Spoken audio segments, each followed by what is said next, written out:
This channel does not promote any violent, harmful, or illegal activities. All content provided by this channel is meant for an educational purpose only. Brought to you by V-Guard, co-powered by Sensodyne O Bhimal, বলো কথা Keshari. Associate sponsor Ultratech Cement। শুরুতে এই সন্দেশখালীর দিকে নজর রাখতে হচ্ছে, কারণ ভোট বঙ্গে ফের প্রাসঙ্গিক সন্দেশখালী, শিরোনামে সন্দেশখালী। কেন? কারণ কিছু বিস্ফোরক বক্তব্য এসে পৌঁছেছে বিগ বলে। আপনাদেরকে কিছু ইনফরমেশন দিই। টিভি9 বাংলায় বিস্ফোরক সন্দেশখালীর পাত্রপাড়ার নির্যাতিতা, এই খবরে আমরা নজর রাখবো। সন্দেশখালীর পাত্রপাড়ার নির্যাতিতা কি অভিযোগ করছেন? অভিযোগ টাকার বিনিময়ে দুই নির্যাতিতার বয়ান বদল, এই অভিযোগ করছেন সেই মহিলারা।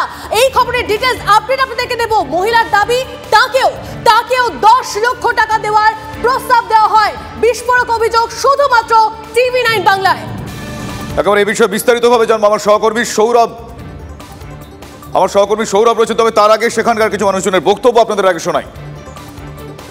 সব বিষয়গুলো আদালতে প্রমাণ করতে পারবেন? একদম অবশ্যই, আমাদের কাছে সব প্রমাণ আছে, ভিডিও ফুটেজ আছে, লেখাটা আছে, যে ও নিজে হাতে লিখেছে সেসব প্রমাণ সব আছে। তাহলে এই দুই নির্যাতিতা বয়ান বদল করলেন কেন? টাকার লোভে, টাকার প্রলোভনে পা দিয়েছে, সেই কারণে টাকার লোভে।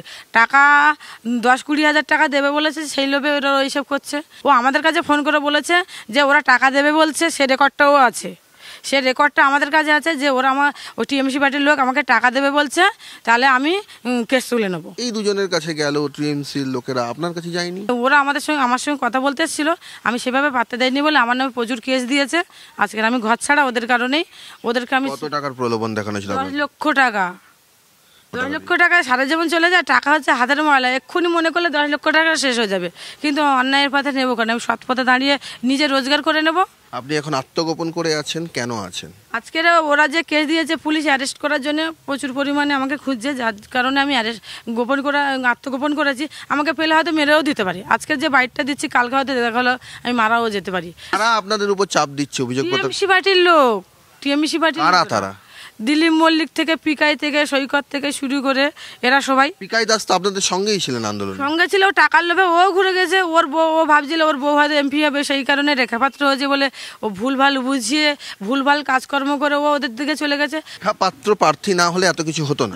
এত কিছু হতো না। ওরা এই হিংসায় জ্বলছে যে ও একটা মূর্খ হয়ে যদি প্রার্থী হয়, তাহলে আমরা এতদিন কি করলাম। সন্দেশখালীর নির্যাতিতা তিনি কি বললেন আপনাদের সরাসরি শোনালাম। আমার সহকর্মী সৌরভ দত্তর সঙ্গে তার কথা হয়েছিল। আমার সহকর্মী সৌরভ এই মুহূর্তে আমার সঙ্গে রয়েছেন সরাসরি। সৌরভ, সন্দেশখালীতে এই সময় ক্ষোভ এবং লোভ সমান্তরালে অবস্থান করছেন। টাকার খেলা সেখানে চলছে। কেউ বলছে টাকা দিয়ে জোর করে লিখিয়ে নেওয়া হয়েছে, কেউ বলছে টাকা দিয়ে জোর করে সে বয়ান তুলতে বলা হচ্ছে। যাদের নাম শোনা গেল এই নির্যাতিতার মুখে, তারা কারা, আর কি কি ডিটেল জানা যাচ্ছে এই বিষয়ে? শুভদীপ, দেখো এখন স্কোরটা দাঁড়ালো 2-1। এতদিন পর্যন্ত গত এক সপ্তাহে সন্দেশখালীর আন্দোলনে নারীদের যে অসম্মানের যে অভিযোগ, সেই অভিযোগ সত্য কি সত্য নয়, তার প্রেক্ষিতে দুজন নির্যাতিতা পর অভিযোগ প্রত্যাহার করেন, অল্প সময়ের ব্যবধানে অভিযোগ প্রত্যাহার করেন। এবং সেই সমস্ত ঘটনাকে সামনে রেখে তৃণমূলের তরফে দাবি করা হচ্ছিল, আসলে তারা যে কথাটা বলছিলেন যে সন্দেশখালীতে যে আন্দোলন, সেই আন্দোলনের পিছনে নারী নির্যাতনের যে অভিযোগ, সেই অভিযোগটা পুরোটাই পরিকল্পিত এবং পিছনে রয়েছে বিজেপি। এই নির্যাতিতারা এখন যারা অবস্থান বদল করছেন, সেটা তারই প্রমাণ। সেই সময়ের পর এখন এই যে নির্যাতিতার বয়ান এলো, তাতে কিন্তু কোথাও বিজেপিকে সেটা অক্সিজেন যোগালো। কারণ ইনি স্পষ্টই বলছেন যে টাকার প্রলোভন তাকে দেখানো হচ্ছে, টাকার প্রলোভন তিনিও পেয়েছিলেন, তাকেও অভিযোগ প্রত্যাহার করার জন্য চাপ দেওয়া হচ্ছে। এবং যারা অভিযোগ প্রত্যাহার করেছেন, তারাও কিন্তু টাকার বিনিময়ে সেই অভিযোগ প্রত্যাহার করেছেন। এবং তিনি খুব পদ্ধতিগত কিছু প্রশ্ন তুলেছেন। মাম্পি দাসের বিরুদ্ধে অভিযোগ হয়েছে যে সাদা কাগজে সই করিয়ে তিনি নির্যাতিতাকে নির্যাতনের অভিযোগ করিয়েছিলেন। ইনি বলছেন যে সেই যে অভিযোগ, সেই অভিযোগ হয়েছিল থানার মধ্যে। রেখা শর্মা, জাতীয় মহিলা কমিশনের চেয়ারপারসনের বিরুদ্ধে তৃণমূল দ্বারস্থ হয়েছে, নির্বাচন কমিশনের কাছে চিঠি দিয়েছে। সেই রেখা শর্মার উপস্থিতিতে থানার মধ্যে কমপ্লেন দায়ের হয়েছিল, এই নির্যাতিতা বলছেন। তিনি বলছেন তার সিসি ক্যামেরা ফুটেজ রয়েছে। দ্বিতীয় যে অভিযোগটি প্রত্যাহার করেছেন যে নির্যাতিতা, তার ক্ষেত্রে পুলিশের এক পদস্থ কর্তার উপস্থিতিতে সেই অভিযোগ লেখানো হয়, যিনি অভিযোগ লিখে দিয়েছিলেন।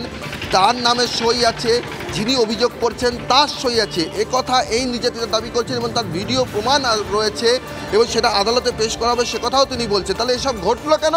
তারা বলছেন যে রেখা পাত্র যেহেতু প্রার্থী হয়েছে সেই জন্য রেখা পাত্রের প্রার্থীপদে ঈর্ষান্বিত হয়ে আন্দোলনকারীদেরই একাংশ এখন তৃণমূলের সঙ্গে হাত মিলিয়ে টাকার বিনিময়ে। বুঝতে পেরেছি, তার মানে অভিযোগ পাল্টা অভিযোগ চলছে। আমি যেটা দিয়ে শুরু করলাম তোমাকে, তুমি যেরকম বললে 2-1 স্কোর, সেক্ষেত্রে সন্দেশখালীতে এই সময় দাঁড়িয়ে বিশেষ করে ভোটের মরশুমে লোভ এবং ক্ষোভ এই দুটোই প্যারালালি সমান্তরালে সেখানে এক্সিস্ট করে। আমাদের সঙ্গে এই মুহূর্তে রয়েছেন বিজেপি নেতা শ্রমিক ভট্টাচার্য। শ্রমিকবাবু কি বলবেন? আবারও সেখানে আবারও সন্দেশখালী, আবারও টাকার খেলা, এবার 1-2 টাকা নয় 10 লক্ষ টাকা অফারের অভিযোগ নির্যাতিতা বলছেন আমাদের ক্যামেরার সামনে, কি বলবেন?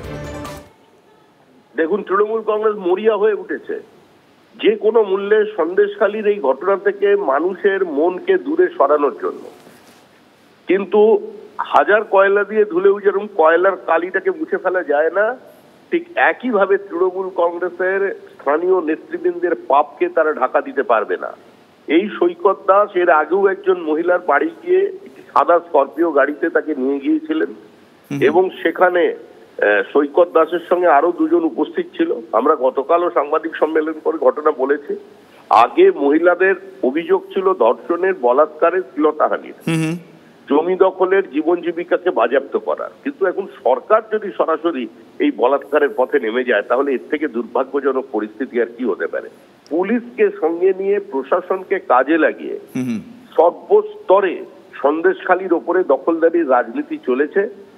যে মহিলারা প্রতিবাদ করেছিলেন তাদের বয়ান বদল করবার জন্য গভীর রাতে গিয়ে তাদের হুমকি দেওয়া হচ্ছে। এই জন্য দেখেছেন আপনারা বাগদিপাড়ার মহিলারা আজকে রাত জেগেছে, গ্রাম পুরুষ শূন্য হয়ে গেছে, পুরুষদের মিথ্যা মামলায় ফাঁসানো হয়েছে। এভাবে তৃণমূল কংগ্রেস দীর্ঘদিন টিকিয়ে রাখতে পারবে না।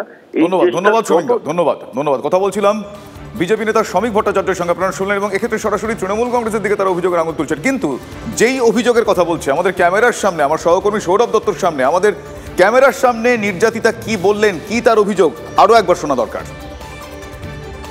সব বিষয়গুলো আদালতে প্রমাণ করতে পারবেন? একদম অবশ্যই, আমাদের কাছে সব প্রমাণ আছে, ভিডিও ফুটেজ আছে, লেখাটা আছে, যে ও নিজে হাতে লিখেছে সেসব প্রমাণ সব আছে। তাহলে এই 2 নির্যাতিতা বয়ান বদল করলেন কেন? টাকার লোভে, টাকার প্রলোভনে পা দিয়েছে সেই কারণে, টাকার লোভে। টাকা 10-20 হাজার টাকা দেবে বলেছে, সেই লোভে ওরা এইসব করছে। ও আমাদের কাছে ফোন করে বলেছে যে ওরা টাকা দেবে বলছে, সে রেকর্ডটাও আছে, সে রেকর্ডটা আমাদের কাছে আছে যে ওরা আমার ওই টিএমসি পার্টির লোক আমাকে টাকা দেবে বলছে, তাহলে আমি কেস তুলে নেবো। এই দুজনের কাছে গেল টিএমসির লোকেরা, আপনার কাছে যায়নি? ওরা আমার সঙ্গে কথা বলতে এসেছিল, আমি সেভাবে পাত্তা দেয়নি বলে আমার নামে প্রচুর কেস দিয়েছে। আজকে আমি ঘর ছাড়া ওদের কারণেই। ওদেরকে আমি কত টাকার প্রলোভন দেখানো ছিল? 10 লক্ষ টাকা। 10 লক্ষ টাকায় সারা জীবন চলে যায়। টাকা হচ্ছে হাতের ময়লা, এক্ষুনি মনে করলে 10 লক্ষ টাকা শেষ হয়ে যাবে, কিন্তু অন্যায়ের পথে নেবো কেন? আমি সৎ পথে দাঁড়িয়ে নিজে রোজগার করে নেব। আপনি এখন আত্মগোপন করে আছেন, কেন আছেন? আজকের ওরা যে কেস দিয়েছে পুলিশ অ্যারেস্ট করার জন্য প্রচুর পরিমাণে আমাকে খুঁজছে, যার কারণে আমি আত্মগোপন করেছি। আমাকে পেলে হয়তো মেরেও দিতে পারি। আজকের যে বাইটটা দিচ্ছি কালকে হয়তো দেখা হলো আমি মারাও যেতে পারি। তারা আপনাদের উপর চাপ দিচ্ছে, অভিযোগ করতে? টিএমসি পার্টির লোক, টিএমসি পার্টির। তারা দিলীপ মল্লিক থেকে, পিকাই থেকে, সৈকত থেকে শুরু করে এরা সবাই। পিকাই দাস তো আপনাদের সঙ্গেই ছিলেন আন্দোলনে? সঙ্গে ছিল, টাকার লোভে ও ঘুরে গেছে। ওর বউ, ও ভাবছিল ওর বউ হয়তো এমপি হবে, সেই কারণে রেখাপাত্র হয়েছে বলে ও ভুলভাল বুঝিয়ে ভুলভাল কাজকর্ম করে ও ওদের দিকে চলে গেছে। রেখাপাত্র প্রার্থী না হলে এত কিছু হতো না? না, এত কিছু হতো না। ওরা এই হিংসায় জ্বলছে যে ও একটা মূর্খ হয়ে যদি প্রার্থী হয় তাহলে আমরা এতদিন কি করলাম। এই মুহূর্তে আমরা কথা বলবো, এই নিয়ে যোগাযোগ করে নিয়েছি তৃণমূল মুখপাত্র শান্তনু সেনের সঙ্গে। শান্তনু বাবু, গোপন ডেরা থেকে সন্দেশখালীর এক মহিলা তিনি অভিযোগ করছেন টাকার বিনিময়ে 2 নির্যাতিতা বয়ান বদল করেছেন এবং তিনি দাবি করছেন তাকেও ইভেন 10 লক্ষ টাকা দেওয়ার প্রস্তাব দেওয়া হয় এবং এই অভিযোগ তিনি নাম নিচ্ছেন পিকাই, দিলীপ মল্লিক, এই সমস্ত ব্যক্তিদের। কি বলবেন? দেখুন, বিষয়টা হচ্ছে ছোটবেলা থেকে জানি একটা মিথ্যাকে ঢাকতে গেলে 1000টা মিথ্যার আশ্রয় নিতে হয়।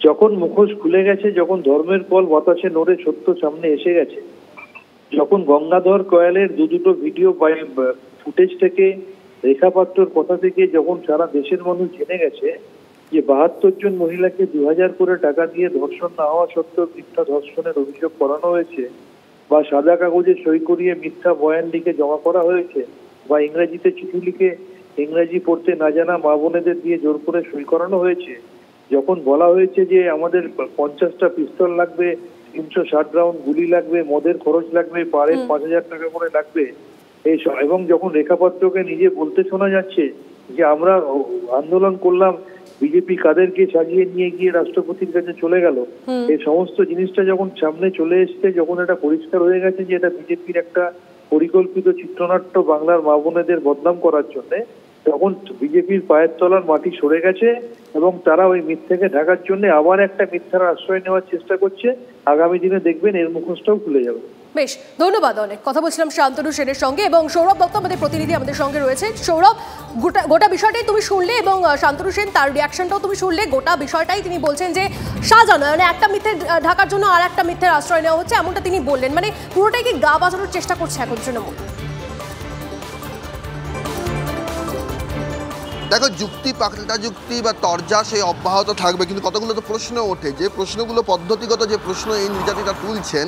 যে প্রথমত তিনি বলছেন যে থানার মধ্যে বয়ান লিখেছিলেন। মাম্পি দাসের বিরুদ্ধে অভিযোগ কী ছিল? প্রথম যিনি নির্যাতিতা বয়ান বদল করলেন যে সাদা কাগজে আমাকে সই করিয়ে নেওয়া হয়েছে, সাদা কাগজে সই করিয়ে নেওয়ার পর আমি জানতাম না সেখানে কি অভিযোগ আছে। এই নির্যাতিতা দাবি করছেন তার সিসি ফুটেজ রয়েছে, থানার মধ্যে অভিযোগটা লেখা হয়েছিল, অর্থাৎ সাদা কাগজে সই করানোর কোনো প্রশ্ন নেই, সেটা তিনি দাবি করছেন। দ্বিতীয়টা কি বলছেন, যে পুলিশের পদস্থ কর্তার সামনে আরেক নির্যাতিতা বয়ান লিখেছিলেন, তার নিজের সই আছে, যিনি তার হয়ে বয়ানটা লিখে দিয়েছিলেন, যেহেতু তিনি সেভাবে লিখতে পারেন না সেই কারণে দুজনের সই আছে এবং সবটারই ভিডিওগ্রাফি রয়েছে। ফলে এমনটা নয় যে সবটাই তিনি হাওয়ায় কথা বলছেন, ঠিক তাই, তিনি নিজে প্রমাণ নিয়ে কথা বলছেন। ঠিকই সৌরভ, আমাদের অবশ্যই সেদিকে নজর থাকবে। আপাতত তোমাকে ধন্যবাদ।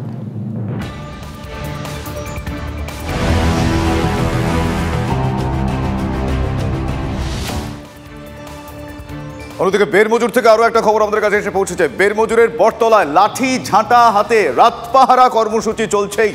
পুলিশি অভিযান ঠেকাতে বেরমজুরে রাত পাহারা কর্মসূচি। তৃণমূলের নেতা কর্মী পুলিশকে গ্রামে ঢুকতে দিতে নারাজ মহিলারা, তাই তারা সারা রাত পাহারা দিচ্ছেন। তারা নিজেরাই নিজেদের নিরাপত্তার দায়িত্বে। অভিযোগ, গ্রামে ঢুকতে অত্যাচার চালাচ্ছে পুলিশ, অত্যাচার চালাচ্ছে দুষ্কৃতীরা। রাতে পালা করে তাই টানা গ্রাম পাহারা চালিয়ে যাওয়ার শপথ সেখানকার মহিলাদের। অর্ণব আমাদের প্রতিনিধি আমাদের সঙ্গে রয়েছেন, সরাসরি অর্ণবের সঙ্গে কথা বলি। অর্ণব, তবে এইভাবে রাত পাহারা দিয়ে আদৌ কি সমস্যার সমাধান হওয়া সম্ভব? কি বলছেন সেখানকার মহিলারা? সেই জন্য আমরা এই দ্বিতীয় দিন কর্মসূচির আন্দোলন শুরু করেছি। একেবারেই দেখো যে বিজেপির যে রাত জাগো কর্মসূচি সেটা কিন্তু আজকে দ্বিতীয় দিনে পড়লো, অর্থাৎ গতকাল তার আগের দিনও কিন্তু তারা এই কর্মসূচি নিয়েছিল। এবং সবথেকে বড় জিনিস যে বেরমজুর এবং কাঠপোল অঞ্চল, সেই কাঠপোল অঞ্চলে কিন্তু প্রত্যেক দিন দেখা যাচ্ছে যে রাত হলেই কিন্তু ঝাঁটা লাঠি হাতে নিয়ে এলাকার মহিলারা তারা কিন্তু রাস্তায় গার্ড দিচ্ছে। তাদের একটাই দাবি যে বিভিন্ন সময় পুলিশে অত্যাচার এবং তার পাশাপাশি যে তৃণমূল আশ্রিত যেসব দুষ্কৃতী আছে তারা কিন্তু বিভিন্ন সময় এসে এলাকায় বিভিন্নভাবে কেস দেওয়ার চেষ্টা করছে। সেই জায়গার ক্ষেত্রে বাঁচতে তারা কিন্তু রাত্রিবেলায় এলাকায় বিভিন্ন বহিরাগত কোনো লোকজন যাতে ঢুকতে না পারে সেই জায়গার ক্ষেত্রে তারা কিন্তু এই কর্মসূচি দ্বিতীয় দিনে পড়লো।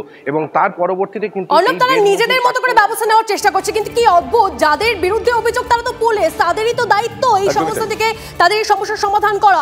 আর এই সমস্যার সমাধান আদৌ এইভাবে হয় কিনা অবশ্যই আমাদের সেদিকে নজর থাকবে বেরমজুরে। একেবারে, কিন্তু তারা নিজেদের নিরাপত্তার দায়িত্ব তারা নিজেরা নিয়েছেন। এই বিষয়ে কি বলছেন শুভেন্দু অধিকারী আপনাদের শোনাবো, কি বলছেন দিলীপ ঘোষ শোনাবো। পশ্চিমবাংলায় মহিলাদের অবস্থা ভয়ঙ্কর এবং বিশেষ করে সনাতনী মহিলাদের ভয়ঙ্কর অবস্থা। একদিকে শাহজাহানের অত্যাচার, অন্যদিকে পুলিশের অত্যাচার। দেখুন, ওখানে মহিলারা আন্দোলন করছেন, যা বক্তব্য রাখছেন সেটা লোকে শুনছে। চালাকি করে পয়সা দিয়ে দুটো ভিডিও করে লোককে বোকা বানানো যাবে না। এই ধরনের চালাকি তখনই করে মানুষ যখন হেরে যায়। টিএমসির পিঠ একদম দেওয়ালে ঠেকে গেছে। ভোট উত্তর থেকে হয়ে আসছে, দেখুন পিসফুলি ভোটিং হয়েছে। আমি তো মনে হচ্ছে 11 সালে হওয়া তা ভালো ভোটিং হয়নি, যা হচ্ছে সেটা ওরা বুঝতে পেরেছে। রাস্তায় মমতা ব্যানার্জির ভাষা শুনুন না, কী না বলছেন। শেষে আমি বলেছিলাম ইভিএমকে ধরবে, এখন ইভিএমের উপরে দোষ চাপাচ্ছেন। কেউ বাঁচাতে, ভগবানও বাঁচাতে পারে না ওদেরকে। এবারে brought to you by V-Guard, co-powered by Sensodyne ও ভিমল, বলো কথা কেশরী। Associate sponsor UltraTech cement.